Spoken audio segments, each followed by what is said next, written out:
Bible बताती है कि जो कोई यीशु मसीह पर विश्वास करता है और यीशु मसीह को अपना मुक्तिदाता और प्रभु कर ग्रहण किया है और उसकी गवाही उसके पीछे चलते हुए पानी में बपतिस्मा लेकर देने के द्वारा पवित्र जीवन व्यतीत करते हुए, सब उसके देह के अंग है, उसके देह में एक है, एक परिवार है। यह है कलीसिया का अर्थ। आज सुबह मैं आपके सम्मुख ये बताना चाहता हूँ, चर्च जो है कब आरंभ हुआ था और चर्च कैसे होना चाहिए। कलीसिया चर्च, प्रेरितों का काम दूसरे अध्याय हम निकाले, प्रेरितों के काम दूसरे अध्याय को हम निकाले, Acts of Apostles chapter 2 verse 38 onwards, will read downwards. पतरस ने उनसे कहा, मन फिराओ और तुम में से हर एक अपने अपने पापों की क्षमा के लिए यीशु मसीह के नाम से बपतिस्मा ले, तो तुम पवित्र आत्मा का दान पाओगे, क्योंकि यह प्रतिज्ञा तुम और तुम्हारी संतानों और उन सब दूर दूर के लोगों के लिए भी है जिनको प्रभु हमारा परमेश्वर अपने पास बुलाएगा। उसने बहुत और बातों से भी गवाही दे देकर समझाया कि अपने आप को इस टेढ़ी जाति से बचाओ। अतः जिन्होंने उसका वचन ग्रहण किया उन्होंने बपतिस्मा लिया और उस दिन 3000 मनुष्यों के लगभग उनमें मिल गए, और वे प्रेरितों से शिक्षा पाने और संगति रखने और रोटी तोड़ने और प्रार्थना करने में लोलीन रहे। आमीन। कहाँ पढ़ा हमने? कहाँ तक पढ़ा हमने? 42 तक पढ़ा। ठीक है, 42वें आयत को दोबारा पढ़ेंगे। वाले क्या है? और वे प्रेरितों से शिक्षा पाने, संगति रखने में, रोटी तोड़ने में और प्रार्थना करने में। ये कलीसिया का आरंभ हुआ था। आरंभ से लेकर कलीसिया के कार्य के बारे में बोला, चर्च के फंक्शन के बारे में बोला, कलीसिया की सेवकाई के बारे में बोला। और यहाँ पे दूसरे अध्याय इस 41 और 42 आयत में हम देखते हैं, वहां पे कलीसिया आरंभ होता है। वाकई में अगर कलीसिया आरंभ की बात किया जाए, वह प्रेरितों के काम दूसरे अध्याय में आरंभ हुआ है। The church started in acts of Apostles chapter 2। और ये कब आरंभ हुआ? जिस दिन पेंतिकोस्त के दिन, जिस दिन पवित्र आत्मा उतर कर आया, यीशु मसीह ने वायदा किया कि मैं जाता हूं, तुम्हारे लिए सहायक भेजता हूं जो तुम्हें हर विषय हर बात के लिए तुम्हें सिखाएंगे। मेरे प्रियो, परमेश्वर के वायदे के अनुसार उन्होंने पवित्र आत्मा भेजा और पवित्र आत्मा उतर कर आया, और जो लोग परमेश्वर के वायदे के मुताबिक परमेश्वर के वायदे पर आस रखते हुए प्रार्थना में लगे हुए थे, प्रभु के हजूरी में बैठे हुए थे, उन्होंने पवित्र आत्मा पाया। और वहां पे लिखा, जब उन्होंने पवित्र आत्मा पाया, उन्होंने क्या किया? उस समय वचन सुना। प्रेरितों का हम दूसरे अध्याय को अच्छी तरह पढ़ेंगे, वहां पे एक बात स्पष्ट है कि लोग जब वहां पे इकट्ठे हुए थे, प्रार्थना कर रहे थे ऊपरी कोठरी में, 120 जन प्रभु यीशु मसीह के चेले और प्रभु यीशु के वचनों को मानने वाले, उनके वायदे पर विश्वास करने वाले, वह आपस में क्या कर रहे थे? वो प्रभु के वचन भी सुन रहे थे। यहाँ पे लिखा है, जब पवित्र आत्मा उतर के आया तो वहां पे क्या हुआ? अगर आप उस 19-20 आयत को देखेंगे, दूसरे अध्याय की 19 और 20 आयत में, और मैं ऊपर आकाश में अद्भुत काम और नीचे धरती पर चिन्ह अर्थात लहू और आग और धुएं का बादल दिखाऊंगा। ओके, इससे पहले प्लीज कृपया आप लोग 14 और 15 आयत को भी ध्यान दीजिए। 14-15 आयत में आपके लिए पढ़ूंगा। पतरस उन 11 के साथ खड़ा हुआ और ऊंचे शब्द से कहने लगा कि हे यहूदियों, हे यरूशलेम के सब रहने वालों, ये जान लो और कान लगाकर मेरी बात सुनो। जैसे तुम समझ रहे हो, ये नशे में नहीं, क्योंकि अभी तो पहर ही दिन चढ़ा है, परंतु ये वो द्वारा कही कही गई गई थी। और यहाँ पे क्या हुआ, दूसरे अध्याय के पहले आयत में, जब पेंतीकोस्त का दिन आया तो वे सब एक जगह इकट्ठे थे और एकाएक आकाश से बड़ी आंधी की सी सनसनाहट का शब्द हुआ और उससे सारा घर जहां वो बैठे थे गूंज गया। क्या गया? परमेश्वर का आत्मा उतर कर आया और वो सारा जगह, और लिखा है उन्हें आग सी जीभें फटती हुई दिखाई दी और उनमें से हर एक पर आ ठहरी और वे सब पवित्र आत्मा से भर गए। जिस प्रकार आत्मा ने उन्हें बोलने की सामर्थ्य दी वे अन्य अन्य भाषा बोलने लगे और आकाश के नीचे की हर जाति में से भक्त यहूदी यरूशलेम में रहते थे।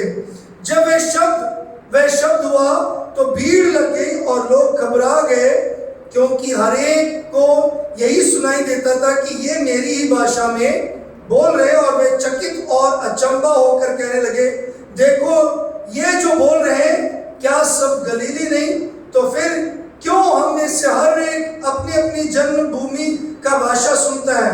जो परराती और मेदी एलामी लोग मेसोपोटामिया, यहूदिया, कप्पदोकिया, पुन्तुस, आसिया, फ्रुगिया, फिलिपियो, पफलिया, मिस्र, लीबिया देश के कुरेन के आसपास है, इन सब देशों के रहने वाले और रोमी प्रवासी, क्या यहूदी मत धारण करने वाले क्रेती और अरबी भी हैं, परंतु अपनी अपनी भाषा में उनसे परमेश्वर के बड़े बड़े कामों की चर्चा सुनते थे।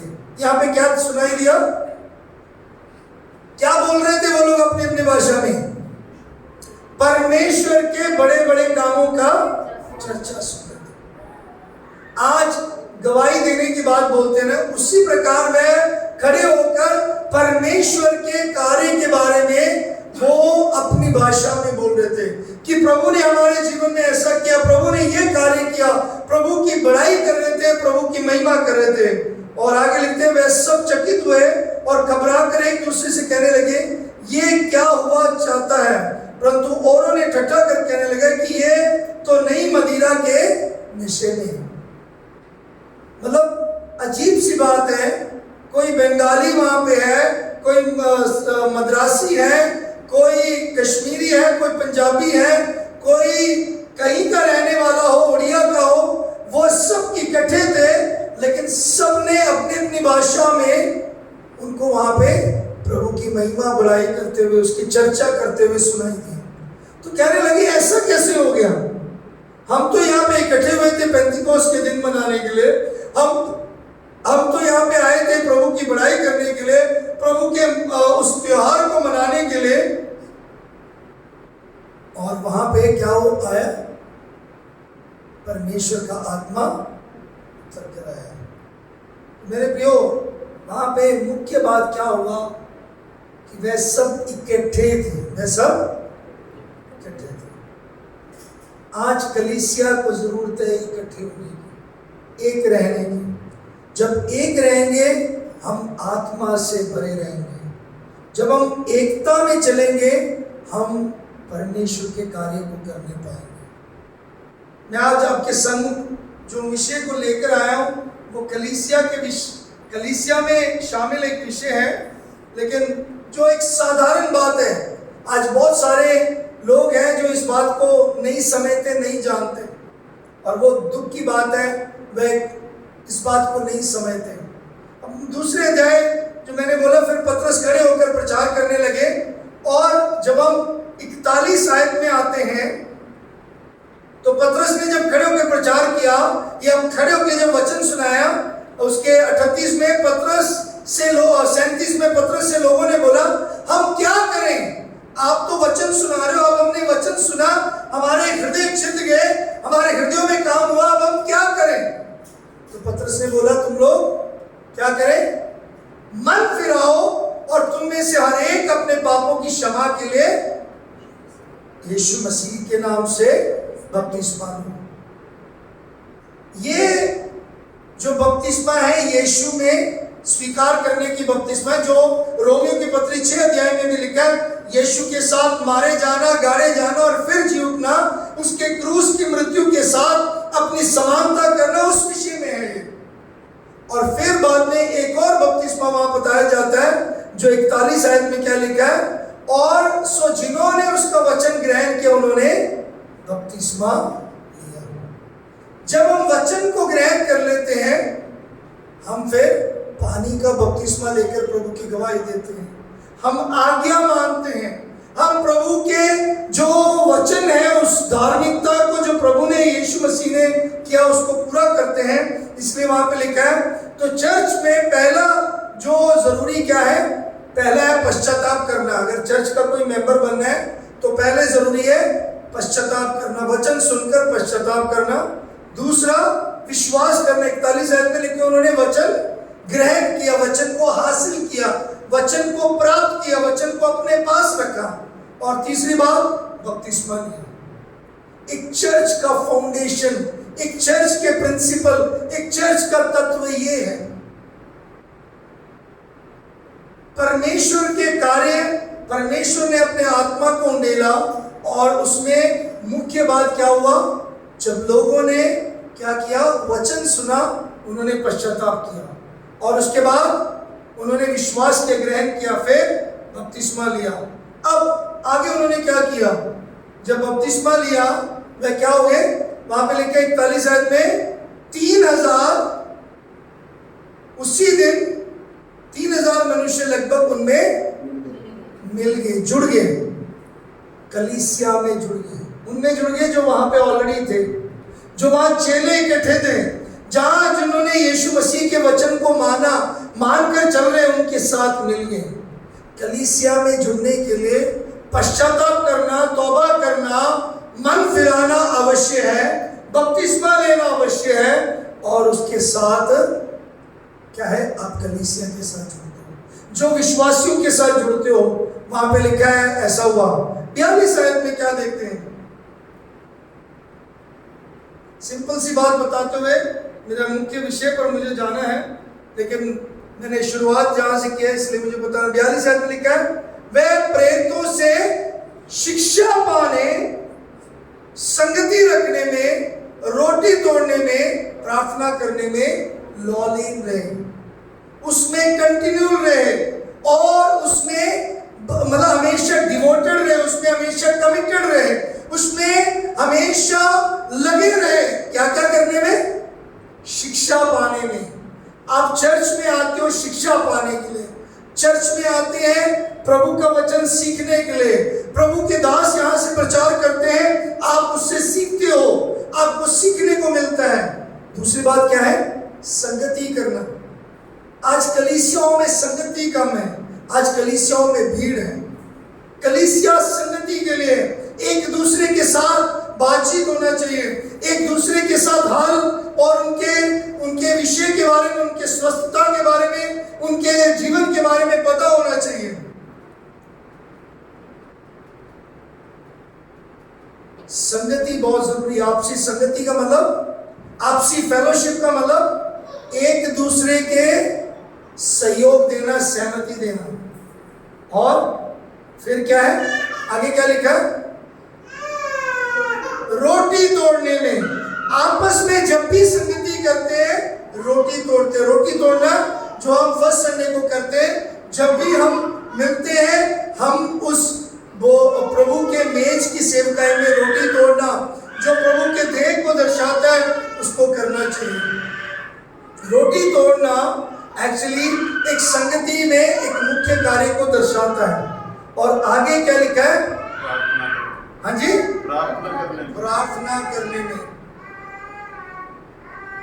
आज मेरा मुख्य विषय इस बात पर है, प्रार्थना कईयों को मालूम नहीं कैसे प्रार्थना करना।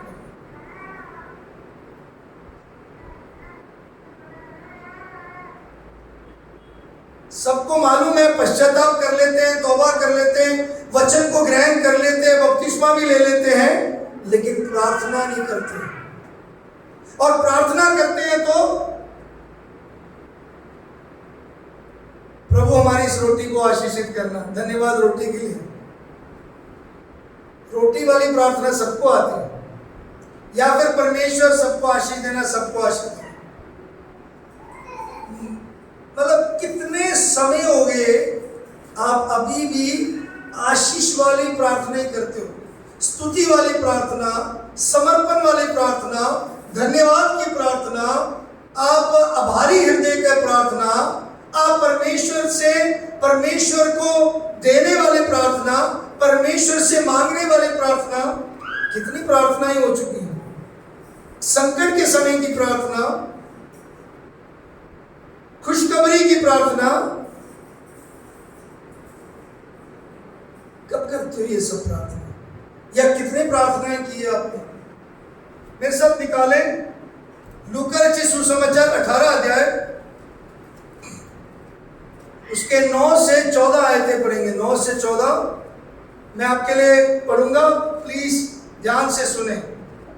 और उसने कितनों को जो अपने ऊपर भरोसा रखते थे कि हम धर्मी हैं और औरों को तुच्छ जानते थे, ये दृष्टांत कहा कि 2 मनुष्य मंदिर में प्रार्थना करने के लिए गए, एक फरीसी था और दूसरे चुंगी लेने वाला।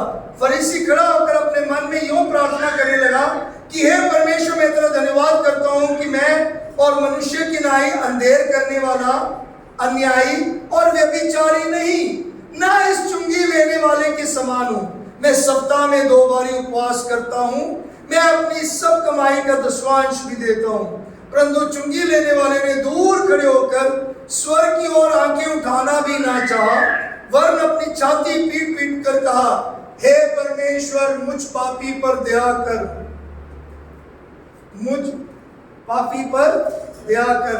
मैं तुमसे कहता हूं कि वह दूसरा नहीं परंतु यही मनुष्य धर्मी ठहराया जाकर अपने घर गया, क्योंकि जो कोई अपने आप को बड़ा बनाएगा वह छोटा किया जाएगा, जो अपने आप को छोटा बनाएगा वह बड़ा किया जाएगा।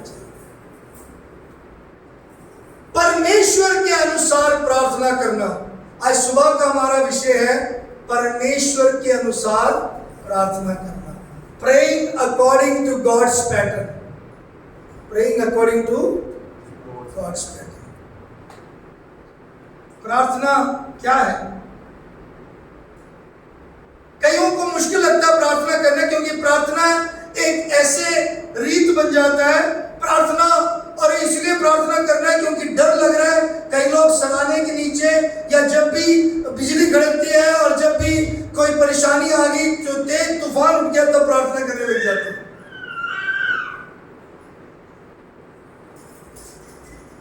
और कई लोगों को प्रार्थना एक तरीके से आग बुझाने जैसा, एक इमरजेंसी, वो फायर एक्सटिंग्विशर है कि एक मुश्किल आ गया, प्रेयर करो, प्रार्थना करो कि बस ये आग बुझ जाए।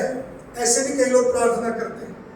और कुछ लोग प्रार्थना को बीमारी के समय में फर्स्ट एड बॉक्स की तरह यूज करते हैं। जब बीमारी आई एकदम में, ये मेरा फर्स्ट एड है, तो उसको प्रार्थना फर्स्ट एड बॉक्स करते हैं। लेकिन मैं आज आपको बताना चाहता हूं, जो प्रार्थना मैंने सीखा प्रार्थना के विषय में, प्रार्थना मेरे और परमेश्वर के बीच के रिश्ते का वह मुख्य क्या है? संबंध है।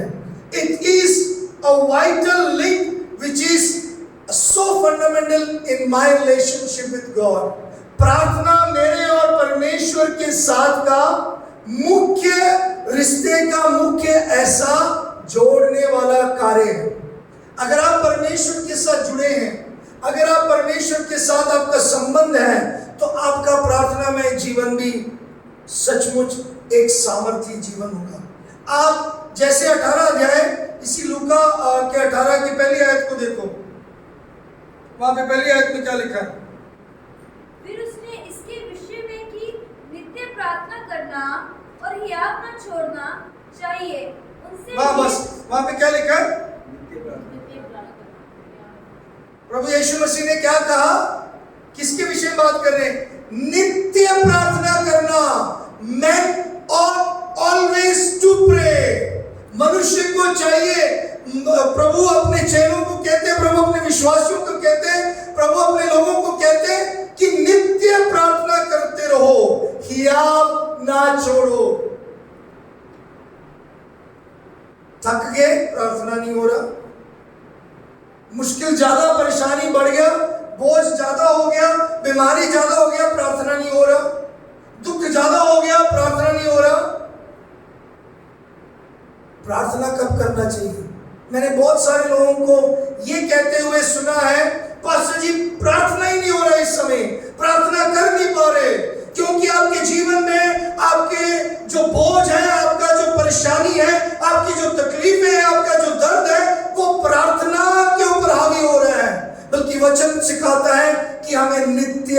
प्रार्थना करते रहना चाहिए। कब करना? हमेशा। Men ought always to pray, नित्य प्रार्थना करना चाहिए। अगर हम परमेश्वर के साथ हमारा संबंध है तो ये हमारे जीवनों का एक मुख्य हिस्सा है। और तीसरी बात, प्रार्थना में हमें आनंदित होना है। क्या करना है? प्रार्थना में आनंदित होना है। तो अभी लूका 18 में जो यीशु मसीह ने दृष्टांत बताया, उस दृष्टांत में फरीसी और चुंगी लेने वाले दोनों प्रार्थना करने आए, है ना। 9 आयत में क्या लिखा है? उसने कितनों को जो अपने ऊपर भरोसा रखते थे कि हम धर्मी हैं, औरों को तुच्छ जानते हैं, यह दृष्टांत का है। ठीक है। 2 मनुष्य मंदिर में प्रार्थना करने के लिए गए। हिंदी भाषा में मंदिर इसलिए लिखा हुआ है, आज का मंदिर नहीं है, याद रखना। वो मंदिर प्रभु का हैकल है, प्रभु का घर है, प्रभु परमेश्वर के टेंपल लिखा है वहां पे। प्रभु यीशु मसीह का और प्रभु परमेश्वर के लोगों के लिए प्रार्थना का घर, वो बिल्डिंग को कहा गया है, वो जगह को, इमारत को जहां पे लोग इकट्ठे होते हैं उसको कहा गया है। तो यहाँ पे क्या देखते हैं? यहाँ पे 2 जने प्रार्थना करने आए, दोनों के बारे में सीखते हैं। एक फरीसी, दूसरा चुंगी लेने वाला। यहाँ पे किसके लिए दृष्टांत बताया गया? जो लोग अपने आप को बहुत ज्यादा धर्मी समझते हैं, हम बड़े अच्छे हैं, दूसरे कुछ भी नहीं है। कुछ लोगों को बहुत छोटा समझते हैं, अरे मैं तो ऐसा हूं, मैं तो ऐसी हूं। कई लोग ऐसे हैं, ऐसे करने वाले। फरीसी कौन होते हैं? फरीसी व्यवस्था के सिखाने वाले, और लेकिन बहुत सारे घमंड से भरे हुए और कपटी जन है। फरीसियों के बारे में कहा गया, वो हमेशा फरीसी यीशु मसीह के समय पर यीशु मसीह को हमेशा पकड़वाने थे, और यीशु मसीह लेकिन उनके दिल को जानता था। और चुंगी लेने वाले क्यों थे? कौन थे? चुंगी लेने वाले यहूदी लोग थे जो रोमियों के लिए काम करते थे। क्या करते थे? जो रोमियों का बनता टैक्स था, चुंगी था, उसको इकट्ठा करते थे। और यहूदी लोग इन लोगों से क्या करते थे? घृणा करते थे, नफरत करते थे। और बहुत सारे समय पर हम देखते हैं ये लोग बहुत ज्यादा पैसा कमाया चुंगी लेकर, दूसरों के ऊपर उन्होंने बहुत ज्यादा हावी होकर चुंगी कमाया। ऐसे 2 जनों का नाम याद है आपको बाइबल में, जिन्होंने बाइबल पढ़ते हैं या बाइबल के बारे में? चुंगी लेने वाले उनके किसी का नाम याद है? जल्दी बता सकते हो? जल्दी। जक्कई और ये एक चेला ही था। क्या नाम है? चेला तो बहुत सारे चेले, नाम बताओ। यीशु मसीह के चेलों में से 2 जने, एक जक्कई जो बाद में बना चेला, फिर पहला कौन था जिसको यीशु मसीह ने आप बुलाया? मती। तो मेरे प्रियो, अब इनका रवैया क्या है? प्रार्थना में इनका एटीट्यूड क्या है? प्रार्थना में इनका एटीट्यूड, हम लोग प्रार्थना करने आते हैं, हमारा एटीट्यूड क्या होना चाहिए? हाँ जी। यहाँ पे घमंडी एक व्यवहार दिखाया, घमंडपन को दिखाया। यहाँ पे दूसरों को वो इंप्रेस करना चाहते हैं। क्या कर रहा था फरीसी? अपना पूरा बायोडाटा सुना रहा था।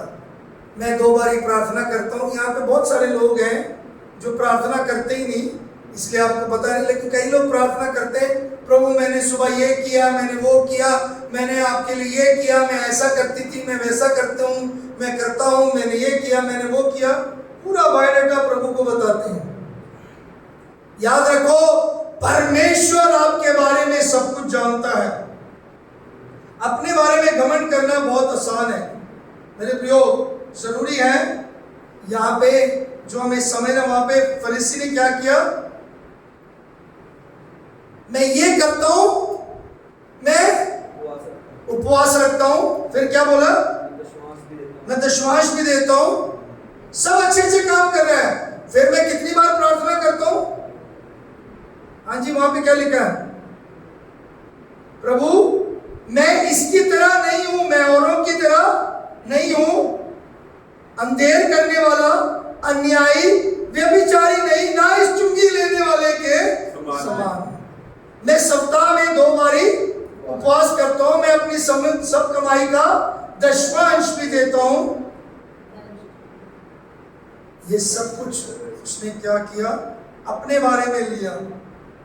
याद रखो, यशायाह नबी 64 अध्याय उसकी 6 आयत में लिखा है, मेरे सारे या आपके सारे तुम्हारे सब धार्मिकता के काम क्या है? परमेश्वर के सामने मैले चित्रों के समान है। यशायाह नबी 64:6 में लिखा है, it is filthy rags before the Lord. आप कितना भी बोलो, मैं कई लोग जो चर्च में नहीं आते, मैं उनसे बोलता प्रेयर करते हो पास्टर जी, हम तो प्रेयर करते हैं। सुबह मैं ट्रैवलिंग में जाते समय प्रेयर करता हूँ। कोई बोलते हैं, अगर कोई नहीं चर्च में आ रहा, मैं उनसे फोन पे पूछता हूँ, सिस्टर या ब्रदर आप प्रेयर करो। अरे पास्टर जी आपको क्या पता, मैं इतना बिजी हूँ, मैं तो ट्रेन में चढ़ते हुए प्रेयर करता हूँ, मैं बस में चढ़ते हुए प्रेयर करता हूँ, मैं रिक्शा पे चढ़ते हुए प्रेयर करती हूँ।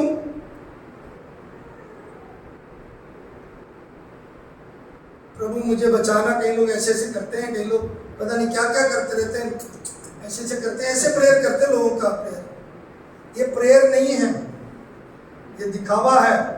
और दूसरा वहां पे क्या है? चुंगी लेने वाला, उसका एटीट्यूड क्या था? जो फरीसी था उसका रवैया क्या था? बहुत घमंडी। आज बहुत सारे लोग प्रार्थना में घमंड के साथ प्रार्थना करते हैं। मुझे बड़े शब्द आते हैं, मैं अच्छी तरह प्रार्थना कर सकता हूँ, मैं जो हूं सही हूं। कई लोग प्रार्थना में भी अपनी सफाई पेश करते हैं, अपनी सफाई, मैं उसकी तरह नहीं हूं। और लेकिन यहां पे चुंगी लेने वाले का एटीट्यूड क्या है? वो टूटा हुआ करते हैं। क्या था मेरे प्रियो? भजन संहिता 51 में हम पढ़ते हैं, टूटे हुए हृदय परमेश्वर के समीप है, उसके नजदीक है, उसके ग्रहण योग्य है। दूसरा इस प्रार्थना में देख सकते हैं, ना सिर्फ एटीट्यूड, प्रार्थना में क्या है? क्या केंद्रित है? फरीसी में क्या केंद्रित है? स्वयं को केंद्रित किया है। और चुंगी लेने वाले ने किसको केंद्रित किया? परमेश्वर को केंद्रित किया। आज हमारे प्रार्थना में हम स्वयं के लिए ज्यादा प्रार्थना करते हैं। प्रभु मेरे पति को आशीषित करना, मेरी पत्नी को आशीषित करना, मेरे बच्चे को आशीषित करना, मुझे ये देना, मुझे वो देना। हम सब सेल्फ सेंटर्ड होते हैं, अपने लिए मांगते हैं। मैं, मेरा और हमारा, मैं, मेरा और हमारा, अपने परिवार, अपने लिए सोचते हैं। मेरे प्रियो, हमेशा याद रखो, जब हम अपने आप को आगे रखते हैं, कोई परमेश्वर का कार्य नहीं। तो उसमें एक और बात देखने वाली, जो चुंगी लेने वाला क्या करता है? परमेश्वर मुझ पापी पर दया कर। So it is God centred. First thing, attitude. Pharisee was boasting attitude, rather tax collector was very humble, broken attitude. और जो सेंटर था, जो केंद्र था, वो फरीसी का था, सेल्फ सेंटर्ड था, और जो टैक्स कलेक्टर था वो गॉड सेंटर्ड था। मेरे प्रियो, अगर हम स्वयं को आगे रखें और परमेश्वर को पीछे करें, कभी भी हमारी प्रार्थना सुनी नहीं जाएगी। वचन में लिखा, भजन संहिता में, अगर मैं अनर्थ रखूं अपने मन में, तो प्रभु मेरी प्रार्थना को नहीं सुनता। बिल्कुल साफ लिखा है, मेरे हृदय में अगर अनर्थ मैंने रखा है और मैं प्रार्थना करूं, प्रभु मेरी नहीं सुनते। और आखिर में इनका क्या हुआ? इनकी प्रार्थनाओं का उत्तर क्या देखते हैं वहां पे? लूका 18, इधर ध्यान दीजिए। प्रार्थना के विषय में बोला तो कईयों को नींद आने लगी, कईयों को बहुत ज्यादा मुश्किल होने लगी प्रार्थना के विषय में। क्या हुआ? प्रार्थना किया, फरीसी प्रार्थना करने के बाद फरीसी का हाल क्या हुआ? जैसे आया था वो वैसे ही चला गया। Went away just as he came। ना उसने प्रभु से कुछ मांगा, ना उसने कुछ पाया, वो अपना सुना के चला गया। आज बहुत सारे लोग हैं जो प्रार्थना करने आते हैं, अपना अपना सुना के चले जाते हैं, ना प्रभु से सुना, ना प्रभु से पाया, ऐसे ही चला गया। जैसे आया था वैसे ही चला गया। आज बहुत सारे लोग इसलिए आशीष पाते नहीं, क्योंकि वो जैसे आए वैसे ही चले गए, क्योंकि उन्होंने प्रभु से बातचीत नहीं किया। लेकिन फरीसी के बाद जो चुंगी लेने वाला, उसका क्या हाल हुआ? क्या हुआ? वहां पे क्या पढ़ते हैं? 14 आयत में, मैं तुमसे कहता हूं कि वह दूसरा नहीं परंतु यही मनुष्य धर्मी ठहराया जाकर अपने घर गया। 2 जने आए प्रार्थना करने के लिए, ओनली वन वॉज जस्टिफाइड, एक ही जन धर्मी ठहराया गया था। मेरे प्रियो, उसने प्रभु का अनुग्रह मांगा, उसने प्रभु से दया मांगा और प्रभु ने उससे बहुत आयत से दिया। आज याद रखें, हम बहाने मारते हैं, आज प्रभु के सामने आकर हम सफाई पेश करते हैं, हम प्रभु को इंप्रेस करने की कोशिश करते हैं, प्रभु को खुश, मतलब इंप्रेस, खुश नहीं, प्रभु को हम बहुत ज्यादा कुछ दिखावा करते हैं। याद रखें, प्रभु ऐसा नहीं कहता। ये हमारा एटीट्यूड हमारा प्रभु पर सेंटर है कि नहीं, या फिर हमारे जीवन में उत्तर क्या मिला। मुख्य बात मैं जल्दी समाप्त करना चाहता हूं। प्रार्थना में कैसे रहना चाहिए? हमें निरंतर प्रार्थना करना चाहिए। पहले थिस्सलुनीकियों 5:17 में लिखा है, प्रे विदाउट सीसिंग, निरंतर प्रार्थना करते रहो, निरंतर प्रार्थना करते रहो।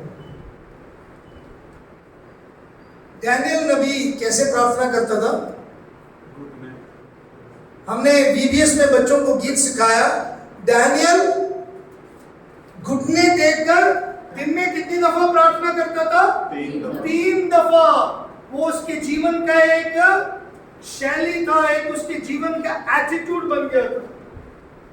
3 दफा हम जब रोटी खाते हैं, नाश्ता नहीं मिला, खाना नहीं मिला, शाम को नहीं मिला, चाय नहीं पी, ये नहीं पी, हम अपने शरीर को पूरा खिलाते हैं, लेकिन हम कितना प्रार्थना करते हैं, कितना समय परमेश्वर के साथ बिताते हैं? मुंह चबाते रहे हमेशा, खाने पीने के लिए जब मर्जी, भूख लगे भूख लगे, थोड़ा काम किया भूख लगे, थोड़ा बैठे कंप्यूटर के सामने थक गए, चाय पी गए। परमेश्वर के लिए कितना अपना समय निकालते। डैनियल नबी की पुस्तक 6 उसके 10 में लिखा, जब डैनियल ने देखा या ये पाया कि ये प्रस्ताव निकला गया, तो वो अपनी ऊपरी कोठरी में गया, अपने खिड़की को खोलकर यरूशलेम मंदिर की ओर दर्शन करते हुए, प्रभु का धन्यवाद करते हुए घुटनों के बल आया और 3 दफा प्रार्थना करते। उसने एक नियुक्त समय रखा था, उसका एक सही दिशा था उसकी प्रार्थना में और सही एटीट्यूड था। आज हमें यहाँ पे समाप्त करते हुए कुछ बातों को ध्यान देंगे। कैसे प्रार्थना करना चाहिए? निरंतर, हमेशा प्रार्थना करना चाहिए। कब प्रार्थना करना चाहिए? निरंतर, हमेशा प्रार्थना में लगे रहना चाहिए। प्रार्थना में कैसे होना चाहिए? हम्बल, नेचुरल प्रेयर होना चाहिए, प्राकृतिक prayer. First thing, be regular in prayer, and second thing, natural in prayer. मत्ती 7 अध्याय में हम पढ़ते क्या है? हमारी प्रार्थना बड़ा साधारण होना चाहिए। कैसे प्रार्थना करना है? हे पिता, जैसे एक बेटा अपने पिता से मांगता है, जैसे बच्चे अपने माँ बाप से मांगते हैं, साधारण प्रार्थना, विश्वास से प्रार्थना, एक रिश्ते वाली प्रार्थना, एक अच्छे संबंध को दर्शाने वाली प्रार्थना होनी चाहिए। ना सिर्फ ये बात, इफिसियों 6:18 में क्या पढ़ते हैं? इफिसियों 6:18 में हम क्या पढ़ते हैं? प्रार्थना के विषय में बहुत सारे वचन है, लेकिन मैं जल्दी वहां पे क्या लिखा है? हर समय हर प्रकार से आत्मा में प्रार्थना और विनती करते रहो और इसलिए जागते रहो कि सब पवित्र लोगों के लिए तुम लगातार विनती किया करो। पहले निरंतर प्रार्थना करना है, दूसरा क्या है? प्राकृतिक रूप में, मतलब प्रभु के पास जाना है। हे हमारे पिता, प्रभु आप हमारे पिता हैं, आप मुझसे प्रेम करते हैं, इस रिश्ते के साथ जाना। तीसरी बात जो हमें दूसरों के लिए प्रार्थना करना है। किसके लिए प्रार्थना करना है? प्रभु ने क्या कहा? यह वचन में क्या पढ़ा हमने 18 आयत में? सब पवित्र लोगों के लिए प्रार्थना करते रहो। और फिर प्रार्थना में एक और बात जरूरी है। मरकुस रचित सुसमाचार 11 अध्याय, मरकुस 11 और उसके 24 आयत, किसी को मेरे से पहले मिल गया तो पढ़ लो। मरकुस 11 और 24 आयत। इसलिए मैं तुमसे कहता हूँ हाँ जी।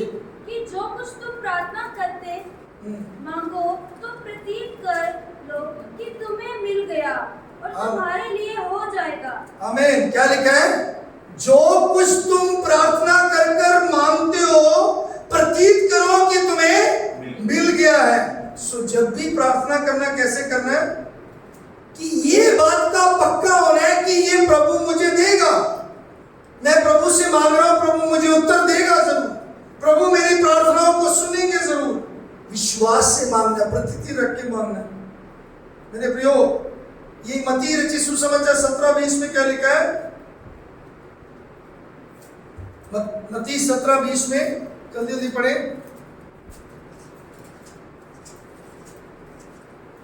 उसने उनसे कहा, अपने विश्वास की घटी के कारण, क्योंकि मैं तुमसे सच कहता हूँ, यदि तुम्हारा विश्वास राई के दाने के बराबर भी हो तो इस पहाड़ से कह सको, यहाँ से सरक कर वहाँ चला जा, तो वह चला जाएगा। आमीन। क्या लिखा है? विश्वास ये नहीं कि कितना बड़ा है, अगर तुम्हारा विश्वास राई के दाने के बराबर भी हो। सो क्या मतलब है? विश्वास किस पर है ये जरूरी है। विश्वास कितना, मतलब ये अभी हमारे हैं, how much faith we have but in whom we put our faith। हम किसके ऊपर विश्वास करते हैं। बहुत सारे लोग प्रार्थना करते हैं, वो एक्चुअली ऐसे ही बोलते हैं, प्रार्थना करते हैं। दुख की बात है। याद रखना, आप शायद कई बार या कलीसिया में प्रभु के लोगों को आप कई बार बहका सकते हो, उनको आप झूठ बोल सकते हो, उनको बेवकूफ बना सकते हो, लेकिन आप परमेश्वर को टट्ठों में नहीं उड़ाया जा सकता।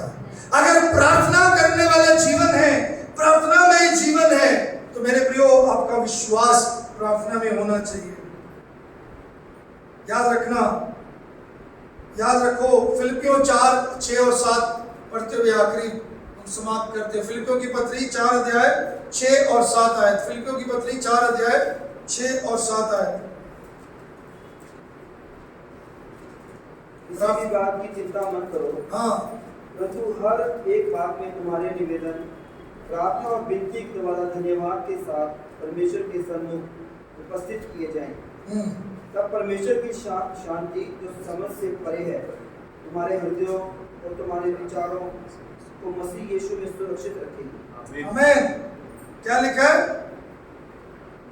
इसी बात की चिंता मत करो। प्रभु ने हमारे सब प्रार्थनाओं का उत्तर दिया। वो 7वीं आयत में क्या लिखा है? तब परमेश्वर की शांति जो सब समझ से बिल्कुल परे है, तुम्हारे हृदय और तुम्हारे विचारों को मसीह यीशु में सुरक्षित रखें। अगर आप प्रार्थना करेंगे, आपके विचार सुरक्षित रहेंगे, आप शांति को अनुभव करेंगे। अगर आप प्रभु के सन्मुख धन्यवाद के साथ अपने विषयों को लेकर जाएंगे, मेरे प्रियो, आप अपने जीवन में सचमुच प्रभु से आप तृप्त रहेंगे, प्रभु में संतुष्ट रहेंगे। होने दे कि परमेश्वर हमें एक प्रार्थना में जीवन बिताने के लिए हमें सिखाया। प्रार्थना के विषय में सीखने के लिए बहुत कुछ है। आने वाले दिनों में हम धीरे से कभी कभी बीच में मनन करेंगे प्रार्थना में क्या क्या होता है, प्रार्थना कैसे करना चाहिए। लेकिन आज मुख्य बात है प्रार्थना में हमारा एटीट्यूड कैसा है, हमारा परमेश्वर के प्रति हम किस पर केंद्रित प्रार्थना करते हैं और प्रार्थना का उत्तर क्या पाया हमने। How is our prayer life? हमारा प्रार्थना में जीवन कैसे है? होने दे परमेश्वर हमारी सहायता करे कि हम प्रार्थना को एक डेली हमारे जीवन का एक शैली बना लें, एक अपने जीवन की एक आदत डाल लें, एक अपने जीवन में एक हिस्सा बना लें कि प्रार्थना के बिना मैं कुछ नहीं कर सकता। प्रार्थना बातचीत है, प्रार्थना में मैंने अपने आप को आगे नहीं रखना, परमेश्वर को आगे रखना है। मैंने घमंड नहीं करना, मैंने सुनाना नहीं, प्रभु से सुनना है। मैंने प्रार्थना में प्रभु की महिमा बढ़ाई करना है। मैंने प्रार्थना में अपने लिए नहीं, दूसरों के लिए करना है, सबके लिए करना है। प्रार्थना में विश्वास रखना है। प्रार्थना में यह नहीं कितनी बड़ी प्रार्थना की और कितने बड़े विषय रखा, प्रार्थना किससे किया है, ये जरूरी होना चाहिए। आपके प्रार्थना में जिंदगी को थोड़ा जांच के देखें, थोड़ा सोच के देखें, आप कितनी बार प्रार्थना करते हो, कितना समय प्रार्थना में बिताते हो, कितनी देर अपने आप को प्रभु के हाथों में सौंपते हैं। प्रार्थना प्रभु को महिमा देने के लिए है। प्रार्थना में प्रभु के ऊपर निर्भर होने की बात है, विश्वास रखते हुए।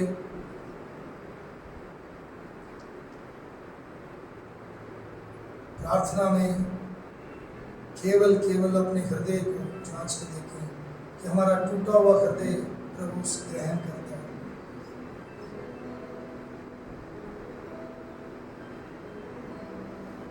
प्यारे परमेश्वर, हम धन्यवाद करते हैं कि आपने प्रार्थना के विषय के बारे में आज बताया। कलीसिया प्रार्थना में लौलीन रहे। फरीसी और चुंगी लेने वाले के दृष्टांत यीशु मसीह आपने हमें सिखाया, हमें बताया कि जो चुंगी लेने वाला है वो धर्मी ठहराया और वो उसकी प्रार्थना सुनी गई और वह आपसे दया प्राप्त कर वो चला गया। प्रभु जी, आज बहुत सारे जन हैं जो कलीसिया में भी आते हैं लेकिन उनके प्रार्थना में जीवन में कमियां हैं। उन्हें दे कि हमारे एक रवैया, एक एटीट्यूड प्रार्थना में वाला हो। उन्हें दे परमेश्वर, हमारे प्रार्थना में हम आपको केंद्रित रखें, आपको महिमा के शब्द बोले, आपके धन्यवाद के शब्द बोले, ना कि हमेशा मांगते रहे। होने दे कि प्रभु जी हम प्रार्थना में अपने जीवन में आपसे आशीष की बात पहुंचा रहे हैं। विश्वास के साथ प्रार्थना करें। प्रभु यहाँ पे जितने जन है सबके ऊपर आपका अनुग्रह है, सब सीख ले कि सचमुच प्रार्थना में जीवन व्यतीत करें। प्रभु हम निरंतर प्रार्थना में बने रहे, हियाव ना छोड़े बल्कि बने रहे, लगातार प्रार्थना करें। हम प्रार्थना करें कि हम परीक्षा में ना पड़े। हम प्रार्थना करें दुख मुसीबत में बलवंत रहने के लिए। हम प्रार्थना करें शांति के लिए। प्रभु हम प्रार्थना करें कि हमारे जीवनों में आपकी मर्जी को जानने के लिए। प्रार्थना करें क्योंकि यही आपकी आज्ञा है। प्रार्थना करें क्योंकि ये हमारी आराधना है प्रभु जी, ये हमारे रिश्ते को दर्शाता है आपके प्रति। वो आप आशीषित करें। धन्यवाद, आपने हमारे प्रार्थनाओं को सुना। हम इस प्रार्थना को मुक्तिदाता खुदा यीशु के नाम से मांगते हैं, आमीन।